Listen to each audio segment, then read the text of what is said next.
Thank you. Mr. Birkner? Thank you. First of all, I think you need to stop demonizing and scapegoating people who are looking for a better life, as my grandparents did.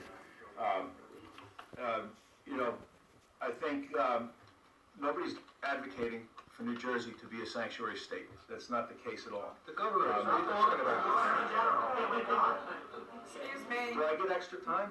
I mean, seriously, this is this. absurd. Take all the time you need. Go ahead. Did we stop the clock during the interruption?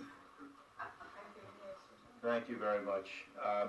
You know, local police departments do enforce the laws. They have a very taxing job. When someone who is an undocumented immigrant commits a crime, they go to jail.